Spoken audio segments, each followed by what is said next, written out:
Bienvenue sur ma chaîne YouTube. Nous sommes sur LibreOffice Calc, la version de LibreOffice 7.4.1.2. Donc là, je vais vous présenter un fichier que je vais vous mettre à disposition librement sur mon site gimp-du6libreoffice.fr. Donc je vous mets le lien dans la description. Il s'agit pour vous, si vous souhaitez vous inspirer, par exemple là, j'ai mis une liste déroulante. Donc là, voilà, chaque fois que je change de pays, il me met quelque chose. Et pour les blasons, on peut utiliser le compteur pour naviguer. Voilà, voilà. C'est normal qu'il n'y ait rien. Ça s'arrête à 10 parce que en fait, dans la deuxième feuille, j'ai la liste. Je n'ai pas mis beaucoup pour les blasons et les pays, donc ça s'arrête à 10 et 16 pour les pays. Voilà, alors comment ça fonctionne? Si on va dans le mode de conception des formulaires, qu'on l'active, avec un clic droit de la souris pour commencer avec pays, on descend dans propriété du contrôle.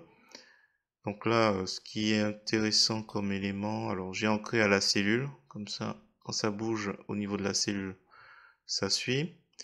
Et ce qui est intéressant, c'est la police. Donc déjà, police de caractère, j'ai mis en gras 28 libération shérif. Et les données, c'est la cellulier, c'est C8. Donc C8, c'est juste en dessous de cette zone de liste. La plage de cellules source, c'est liste des pays et blasons de C3 à C18. Donc quand on va, on retrouve effectivement ici les éléments et le fait que c'est sur une autre feuille. Et dernier élément important, dans événements, j'ai mis une macro qui s'appelle button click. Donc cette macro, si vous allez dans outils, macro, éditer les macros, on va cliquer sur le petit plus, voilà, on retrouve. Alors je me suis aidé avec ChatGPT pour le rédiger. Et donc voilà les éléments. Donc là, C8, comme c'est indiqué, c'est là qu'il vient récupérer le nom du pays. Et ce nom de pays récupéré, il le rajoute au niveau du dossier, il va chercher le nom du pays, .jpg. Donc on a un dossier à côté.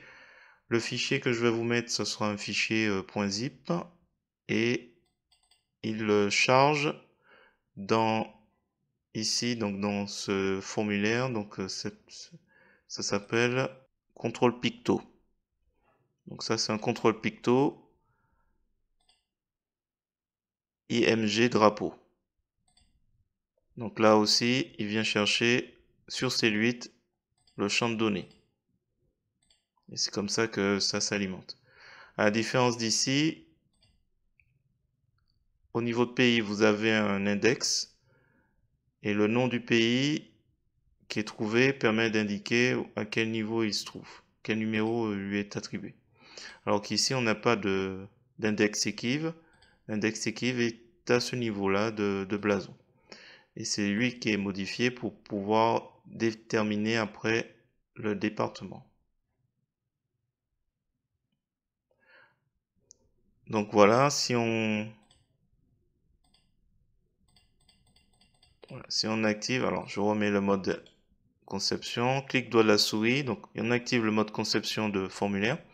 Alors si vous ne le trouvez pas, vous avez aussi dans affichage la possibilité dans barre à outils d'activer contrôle de formulaire pour retrouver la barre d'outils. Voilà. Et donc clic droit de la souris, on va voir ce dernier contrôle, donc compteur, rien de particulier, on lui met une valeur minimum, une valeur maximale.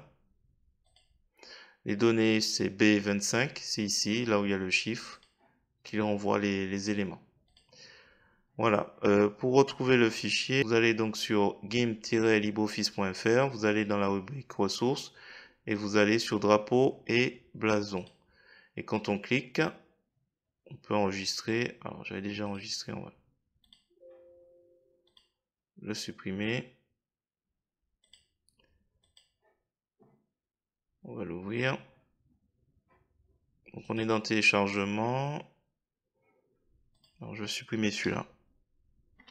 Hop, on va refaire. Donc on a téléchargé le fichier .zip. Si on double-clique, on voit l'intérieur de ce fichier et il faut donc extraire. On clique sur le bouton droit de la souris, extraire tout, extraire.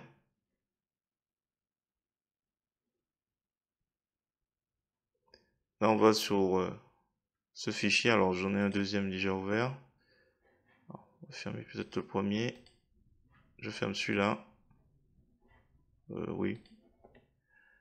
Et on active. Donc, activer les macros et on retrouve nos fichiers. Voilà.